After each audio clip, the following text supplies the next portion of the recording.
میں یہاں پر ایک واقعہ سنانا چاہتا ہوں دل کو نرم کرنے کے حوالے سے. اسی آیت سے ریلیٹڈ مجھے یاد آیا. ڈاکٹر ایشان کا واقعہ ہے اور مفتی مینک نے غالباً سنایا تھا یا بہرحال واقعہ اوتھینٹک ہے. یوٹیوب پر بڑا مشہور یہ واقعہ ہے. ڈاکٹر ایشان ایک نیورو سرجن ہیں اور وہ فلائی کر رہے تھے غالباً سعودیہ سے کسی کنٹری میں, بہرحال کسی کنٹری سے دوسری کنٹری جا رہے تھے. راستے میں کہتے ہیں کہ بہت طوفان, ٹھنڈر, موسم بڑا خراب ہو گیا. جہاز ایک جگہ رک گیا ایک ایئرپورٹ پہ بیچ میں. میں نے بڑی ریکویسٹ کی کہ یار مجھے پہنچنا ہے وہاں, میرا بڑا امپورٹنٹ کمٹمنٹ ہے, آپریشن ہے وغیرہ وغیرہ. تو پائلٹ نے کہا کہ نہیں ہم نہیں لے جا سکتے, آپ یہ ہے کہ کوئی کار کرا کے, جیپ کرا کے چلے جائیں, وہ قریب ہی ہے جگہ, اتنی کو دور اب نہیں رہی. کہتے ٹھیک ہے. ہم نے گاڑی کرائی, گاڑی کرا کے ہم جا رہے ہیں تو طوفان مزید تیز ہو جاتا ہے اور ہم اتفاقاً ایک گھر کے سامنے رکتے ہیں. وہاں پہ میں نوک کرتا ہوں تو ایک بوڑھی اماں باہر نکلتی ہے, بڑی کائنڈ تھی. ہم نے اسے کہا جی ہمیں اندر آنے دیں, بارش بہت ہے, ہم ذرا تھوڑا دیر رک کے چلے جائیں گے. ہم نے اپنے آپ کو فریش کیا. دیکھتے کیا ہیں کہ ایک بچہ زمین پر لیٹا ہوا ہے گدے پر اور وہ بوڑھی اماں بار بار اس کے سر کو دبا رہی ہے اور بڑا پریشان ہے اس کے بارے میں.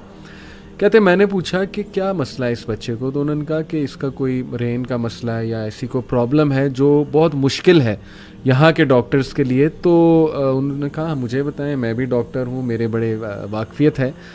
تو بوڑھی عورت نے کہا کہ ہاں ہمیں ڈاکٹرز نے ایک بڑے مشہور ڈاکٹر کا نام بتایا, تو لیکن یہ کہ نہ میرے پاس ریسورسز ہیں, نہ میں کوئی مطلب کانٹیکٹ کر سکتی ہوں اس سے. یہ بچہ یتیم بھی ہے, میں اس کی دادی ہوں, اس کی ٹیک کیئر کر رہی ہوں. اس نے کہا مجھے بتائیں, میں اس ڈاکٹر کا پتہ کروں گا. You have been so kind to me. She said کہ ڈاکٹر ایشان. اللہ اکبر. وہ کہتے ہیں کہ اسی وقت مجھے رونا آ گیا اور انہوں نے کہا کہ آپ کیا مطلب کر رہی تھی, آپ اللہ سے دعائیں کر رہی تھی, کیا تھا ایسا کہ اللہ مجھے یہاں پر لے آیا؟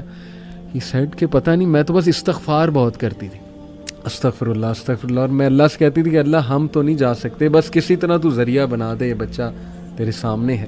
تو حدیث ہے نا کہ جو استغفار بہت کرتا ہے اللہ اس کے لیے ایسے ایسے راستے بناتا ہے کہ وہ بندہ سوچ میں نہیں سکتا. تو اللہ کی فوج کو انڈر ایسٹیمیٹ نہ کریں. اللہ کی فوج میں پھر کیا کیا چیزیں ہیں یہ آپ سوچ بھی نہیں سکتے. اللہ نے کس طرح انہیں وہاں لانا ہے, کیسے لانا ہے, کیسے آپ کی مدد کرنی ہے. وہی وَمَن يَتَّقِ اللَّهَ يَجْعَل لَهُ مَخْرَجًا.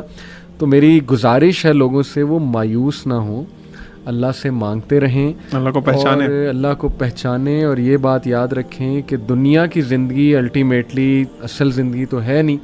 یہاں جو مل جائے اس پہ الحمدللہ گریٹفل, جو نہ ملے وہ اللہ سے ہی مدد مانگیں کہ اللہ مجھے تقویت دے, اے اللہ مجھے پرسپیکٹیو دے, اے اللہ مجھے وزڈم دے, سکت دے, اور امید جاری رکھیں, نا امید کبھی نہ ہو. یقین کریں ایسی ایسی سٹوریز ہیں میرے پاس, ابھی ٹائم اجازت نہیں دیتا. جب میں نے تھوڑی سی ریسرچ کی, جو کپلز مایوس تھے اولاد کے حوالے سے, کس طرح اللہ نے انہیں اولاد دی ہے, وہ ایسی سٹوریز ہیں کہ آپ کے رونگٹے کھڑے ہو جائیں گے کہ امپاسبل سچویشن تھی, کس طرح انتظام اللہ نے کیا, کیسے وہ معاملہ پیش آیا.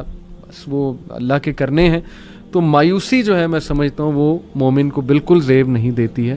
اللہ تعالیٰ پہ ٹرسٹ کریں اور اللہ تعالیٰ سے تقویت مانگتے رہیں اور محبت مانگتے رہیں. جی آپ لوگوں نے جو بات کی, ہوپ دلایا گناہ کے حوالے سے, میں ایک اور سائڈ پہ ہوپ دلانا چاہتا ہوں ان لوگوں کو who are very troubled, worried, can't get married. بہت سے لوگ کہتے ہیں جی ہماری شادیاں نہیں ہو رہی, financial crisis, issues with fertility, health issues وغیرہ وغیرہ.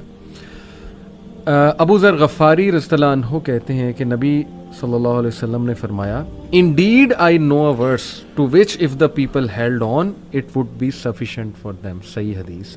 کون سی ورس؟ وَمَن يَتَّقِ اللَّهَ يَجْعَل لَّهُ مَخْرَجًا وَيَرْزُقْهُ مِنْ حَيْثُ لَا يَحْتَسِبُ وَمَن يَتَوَكَّلْ عَلَى اللَّهِ فَهُوَ حَسْبُهُ. اور ابن عباس رضی اللہ عنہ کہتے ہیں کہ رسول اللہ صلی اللہ علیہ وسلم نے کہا after reciting the above verse, if the people were to apply this verse in their daily lives they would be free from all the doubt and distress of the world, the distress of death and the distress of the doomsday. اور پھر ایک اور حدیث ہے, O my servants, were the first of you and the last of you, the human of you and the jinn of you, to rise up in one place and make a request of me, and were I to give everyone what he requested, that would not decrease what I have any more than a needle decreases the sea if put into it. دس از اللہ سبحانہ و تعالیٰ. غالباً یہ حدیث قدسی ہے. حدیث قدسی کہ مانگو کھل کے مانگو. کتنا انڈر ایسٹیمیٹ تم اللہ کو کر رہے ہو, اتنا چھوٹا مانگ رہے ہو. کھل کے مانگو, اللہ تعالیٰ لارڈ آف دا امپاسبل ہے.